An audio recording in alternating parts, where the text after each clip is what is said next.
The queen must produce some substance that attracts the workers and that can be obtained from her only by direct contact.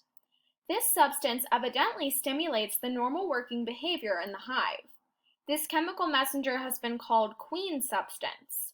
Experiments have shown that the bees obtain it directly from the body of the queen. Man and insects. Chapter 6. The next morning, inside the honey house, I woke to banging in the yard. When I pulled myself off the cot and wandered outside, I found the tallest black man I had ever seen working on the truck, bent over the motor, tools scattered around his feet. June handed him wrenches and what have you, cocking her head and beaming at him. In the kitchen, May and Rosaline were working on pancake batter. I didn't like pancakes that much, but I didn't say so. I was just thankful it wasn't grits. After kneeling on them half your life, you don't care to eat them. The trash can was full of banana peels, and the electric percolator bubbled into the tiny glass nozzle on top of it. Bloop, bloop. I love the way it sounded, the way it smelled. Who is the man out there? I asked. That's Neil, said May. He's sweet on June. It looks to me like June is sweet on him too. Yeah, but she won't say so, said May. She's kept that poor man slung along for years, won't marry him and won't let him go. May drizzled batter on the griddle in the shape of a big L. This one's yours, she said. L for Lily. Rosaline set the table and warmed the honey in a bowl of hot water. I poured orange juice into the jelly glasses. How come June won't get married to him? I asked.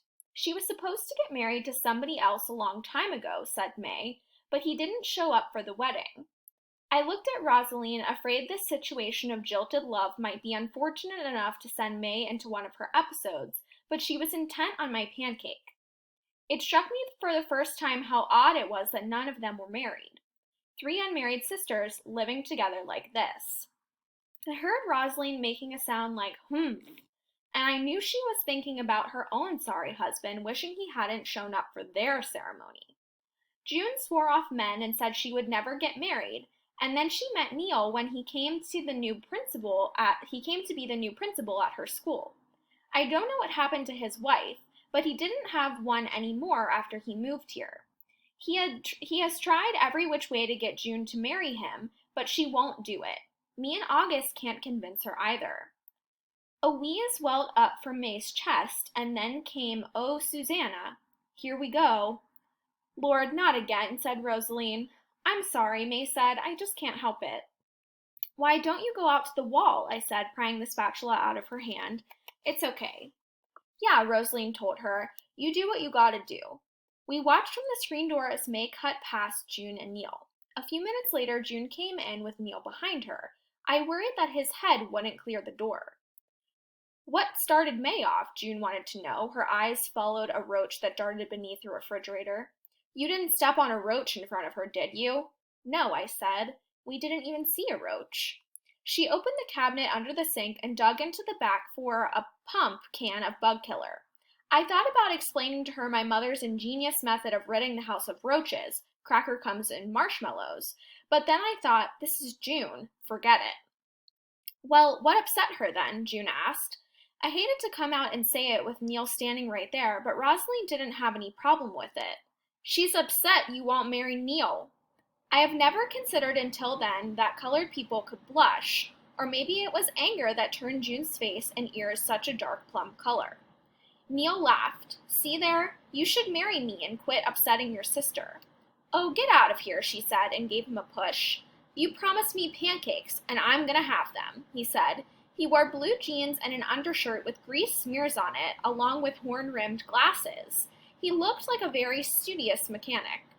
He smiled at me and then Rosaline. "So are you going to introduce me or keep me in the dark?" I have noticed that if you look carefully at people's eyes, the first 5 seconds they look at you, the truth of their feelings will shine through for just an instant before it flickers away. June's eyes turned dull and hard when she looked at me. "This is Lily and Rosaline," she said. "They're visiting for a while." "Where do you come from?" he asked me. This is the #1 most asked question in all of South Carolina. We want to know if you're one of us, if your cousin knows our cousin, if your little sister went to school with our big brother, if you go to the same Baptist church as our ex-boss. We are looking for ways our stories fit together. It was rare, though, for blacks to ask white people where they're from, because there was nothing much to be gained from it, as their stories weren't that likely to link up. Spartanburg County, I said, having to pause and remember what I'd said earlier. And you, he said to Rosaline. She stared at the copper jello molds that hung on either side of the window over the sink. Same place as Lily. What's that burning? Said June. Smoke poured off the griddle. The L-shaped pancake had burned to a crisp. June yanked the spatula from my fingers, scraped up the mess, and dropped it into the trash. How long are you planning on staying? Neil asked. June stared at me, waiting. Her lips pinched tight along her teeth. A while longer, I answered, looking over into the garbage can. L for Lily. I could feel the questions gathering him, knew I could not face them. I'm not hungry, I said, and I walked out the back door. Crossing the back porch, I heard Rosaline say to him, Have you registered yourself to vote? On Sunday, I thought they would go to church. But no, they held a special service in the Pink House, and people came to them. It was a group called the Daughters of Mary, which August had organized. The Daughters of Mary started showing up in the parlor before 10 a.m. First was an old woman named Queenie and her grown daughter Violet. They were dressed alike in bright yellow skirts and white blouses, though they wore different hats at least. Next came Lunell, Mabley, and Cressy, who wore the fanciest hats I'd ever laid eyes on. It turned out Lunell was a hat maker without the least bit of shyness. I'm talking about purple felt the size of a sombrero with fake fruit on the back. That was Lunell's. Mabley wore a creation of tiger fur wrapped with gold fringe, but it was Cressy who carried the day in a crimson smokestack with black netting and ostrich feathers.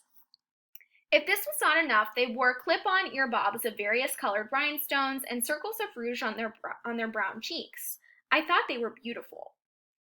In addition to all these daughters, it turned out Mary had one son besides Jesus, a man named Otis Hill, with stubby teeth and an oversized navy suit. So technically the group was the daughters and son of Mary.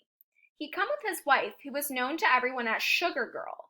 She wore a white dress, turquoise cotton gloves, and an emerald green turban on her head. August and June, hatless, gloveless, earbobless, looked practically poverty-stricken next to them, but May, good old May, had tied on a bright blue hat with the brim up on one side and down on the other. August had brought in chairs and arranged them in a semicircle facing the wooden statue of Mary. When we were all seated, she lit the candle and June played the cello. We said the Hail Marys together, Queenie and Violet moving strings of wooden beads through their fingers. August stood up and said she was glad me and Rosaline were with them. Then she opened the Bible and read. And Mary said, Behold, from henceforth all generations shall call me blessed. For he that is mighty hath done to me great things. He hath scattered the proud. He hath put down the mighty from their seats, and exalted them of low degree. He hath filled the hungry with good things, and the rich he hath sent empty away. Laying the Bible in her chair, she said, It's been a while since we've told the story of Our Lady of Chains, and since we have visitors who've never heard the story of our statue, I thought we'd tell it again. One thing I was starting to understand was that August loved to tell a good story. Really, it's good for all of us to hear it again, she said. Stories have to be told or they die. And when they die, we can't remember who we are or why we're here. Cressy nodded, making the ostrich feathers wave through the air so you had the impression of a real bird in the room. That's right. Tell the story, she said. August pulled her chair close to the statue of Black Mary and sat facing us. When she began, it didn't sound like August talking at all, but like somebody talking through her.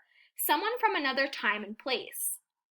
All the while, her eyes looked off toward the window, like she was seeing the drama play out in the sky. Well, she said, back in the time of slaves, when the people were beaten down and kept like property, they prayed every day and every night for deliverance. On the islands near Charleston, they would go to the praise house and sing and pray, and every single time someone would ask the Lord to send them rescue, to send them consolation, to send them freedom. I could tell she had repeated those opening lines 1,000 times, that she was saying them the exact way she'd heard them coming from the lips of some old woman who'd heard them from the lips of an even older one, the way they came out like a song, with rhythms that rocked us to and fro till we had left the premises and were ourselves on the islands of Charleston looking for rescue. One day, August said, A slave named Obadiah was loading bricks onto a boat that would sail down the Ashley River when he saw something wash up on the bank. Coming closer, he saw it was a wooden figure of a woman. Her body was growing out of a block of wood, a black woman with her arm lifted out and her fist balled up. At this point, August stood up and struck the pose herself.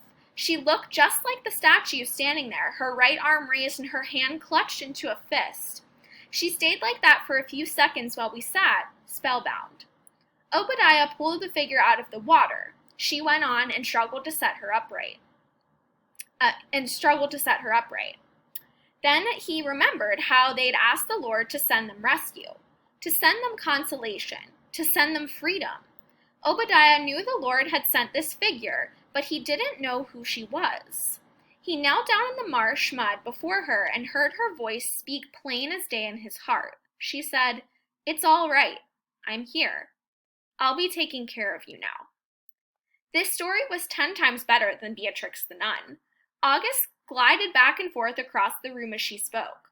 Obadiah tried to pick up the waterlogged woman who God had sent to take care of them, but she was too heavy. So he went and got 2 more slaves, and between them they carried her to the praise house and set her on the hearth. By the time the next Sunday came, everyone had heard about the statue washing up from the river, how it had spoken to Obadiah. The praise house was filled with people spilling out the door and sitting on the window ledges. Obadiah told them he knew the Lord God had sent her, but he didn't know who she was.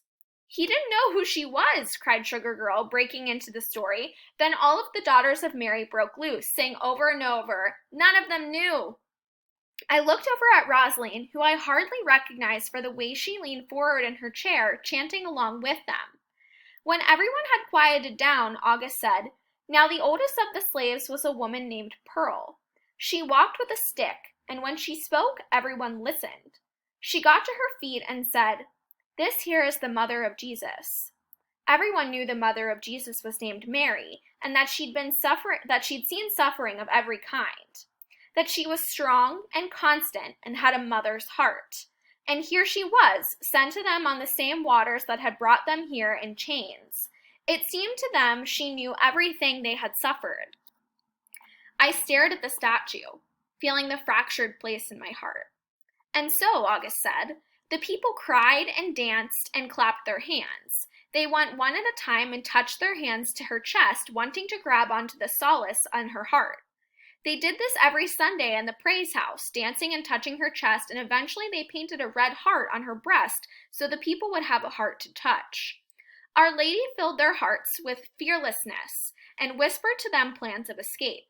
The bold ones fled, finding their ways north, and those who didn't lived with their raised fist in their hearts. And if ever it grew weak, they would only have to touch her heart again.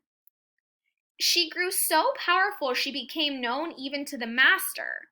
One day he hauled her off on the wagon and chained her in the carriage house. But then, without any human help, she escaped during the night and made her way back to the praise house. The master chained her in the barn 50 times, and 50 times she loosed the chains and went home. Finally, he gave up and let her stay there. The room grew quiet as August stood there a minute, letting everything sink in. When she spoke again, she raised her arms out beside her. The people called her Our Lady of Chains. They called her that not because she wore chains. "Not because she wore chains," the daughters chanted. They called her Our Lady of Chains because she broke them. June wedged the cello between her legs and played Amazing Grace, and the daughters of Mary got to their feet and swayed together like colorful seaweed on the ocean floor.